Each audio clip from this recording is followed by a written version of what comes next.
El relicario maldito.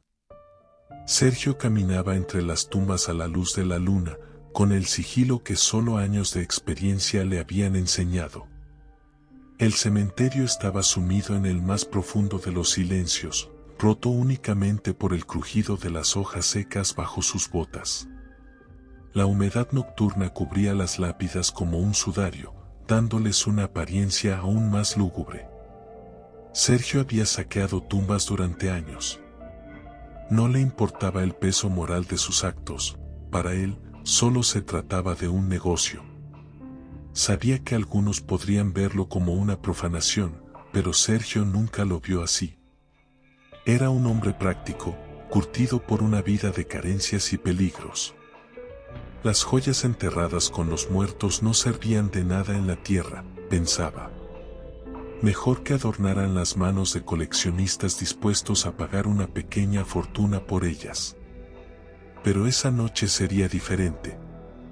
En el borde del cementerio, casi oculto por una vieja yedra que crecía sobre el muro, Sergio encontró una tumba que parecía haber pasado desapercibida por otros saqueadores. La lápida, simple y desgastada, llevaba un nombre casi ilegible y una fecha, Lucía, 1873 a 1881. Una niña. Sergio sonrió para sí mismo. Las tumbas de los niños a menudo contenían objetos valiosos, regalos sentimentales que las familias enterraban con ellos. Desenterrar era un trabajo metódico para él, casi sin emoción. Sabía dónde golpear, cómo cavar sin hacer demasiado ruido ni levantar sospechas. Al cabo de una hora, finalmente había llegado al ataúd. Lo abrió con esfuerzo, y la madera podrida se dio con un crujido que resonó en el aire frío. Dentro, los huesos diminutos de una niña descansaban en paz. Pero lo que llamó su atención de inmediato fue el relicario de oro que colgaba del cuello del pequeño esqueleto. El relicario era exquisito, con intrincados grabados que parecían antiguos y brillaban bajo la luz de la luna. Sergio no pudo evitarlo, sintió una urgencia casi compulsiva por tomarlo. Sin dudarlo, lo arrancó del cuello de los huesos frágiles y lo metió en su bolsillo. Fue entonces cuando algo cambió. El aire se volvió pesado, y Sergio sintió una presión en su pecho, como si algo invisible lo estuviera observando. Se irguió rápidamente, mirando alrededor, pero no vio nada más que las sombras de las tumbas y las ramas de los árboles meciéndose suavemente con el viento. Sacudió la sensación, la atribuyó al cansancio, y continuó su camino fuera del cementerio. Pero a cada paso que daba, sentía como si el relicario en su bolsillo pesara más y más. Pronto, sus pensamientos comenzaron a revolverse en su mente. Recordó que había escuchado historias sobre maldiciones que seguían a los que profanaban las tumbas equivocadas, pero siempre había desestimado esas historias como supersticiones sin fundamento. Al llegar a su casa, Sergio encendió una lámpara de aceite y sacó el relicario para examinarlo más de cerca. Era verdaderamente hermoso, y valdría una pequeña fortuna, pensó. Lo abrió con curiosidad, esperando encontrar una fotografía o algún recuerdo. Pero en su interior solo había una pequeña inscripción en letras diminutas, perdida pero no olvidada. De repente, el relicario se cerró de golpe, como si una fuerza invisible lo hubiera hecho. Sergio retrocedió, su corazón latiendo con fuerza en el pecho. Se rió nerviosamente. Cansancio, se dijo a sí mismo, solo es el cansancio. Dejó el relicario sobre la mesa y se fue a la cama. Pero esa noche no pudo dormir. Cerraba los ojos y veía el rostro de una niña que lo miraba desde la oscuridad, sus ojos vacíos, llenos de tristeza. En sus sueños, Sergio corría por un cementerio infinito, siempre huyendo, pero sin poder escapar. Una risa infantil, distorsionada y grotesca, resonaba en su mente. Despertó de golpe, bañado en sudor, con el corazón acelerado.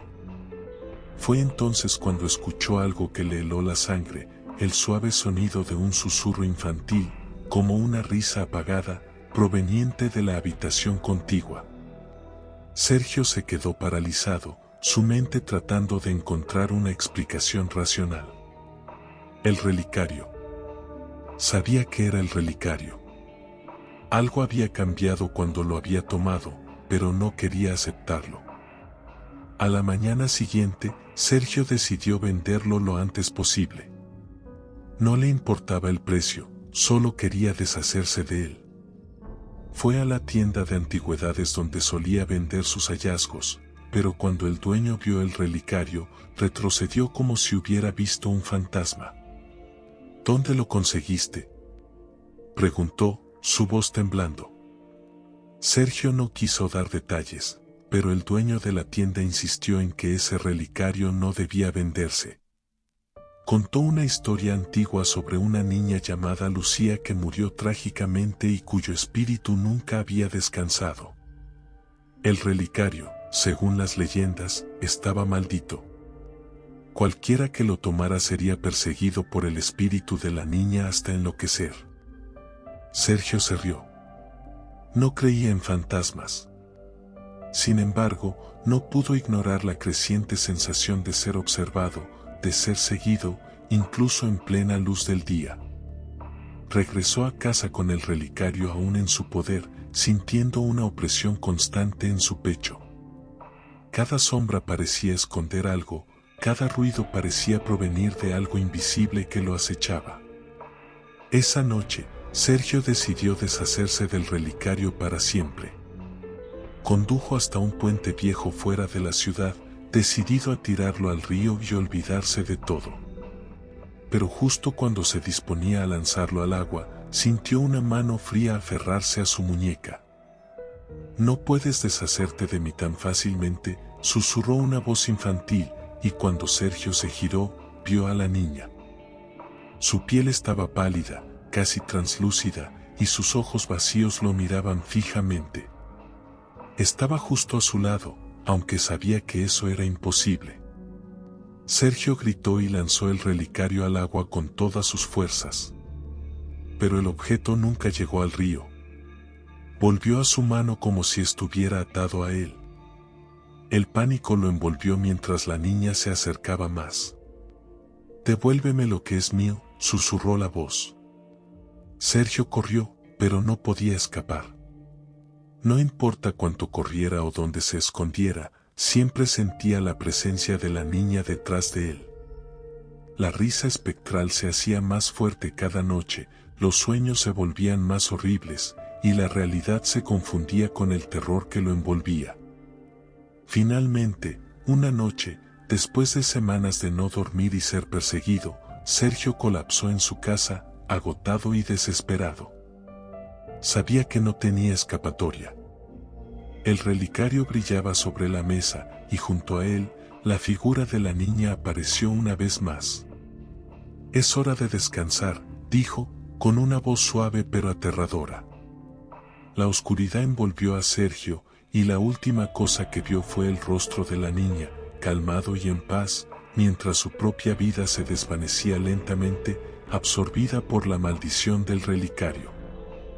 Si eres fanático de las historias que te ponen los pelos de punta, suscríbete a mi canal. Cada semana, te traeré nuevos relatos de terror que te mantendrán al borde de tu asiento. No olvides activar la campanita para no perderte ninguno de los próximos videos. Prepárate para adentrarte en lo desconocido y descubrir el miedo como nunca antes.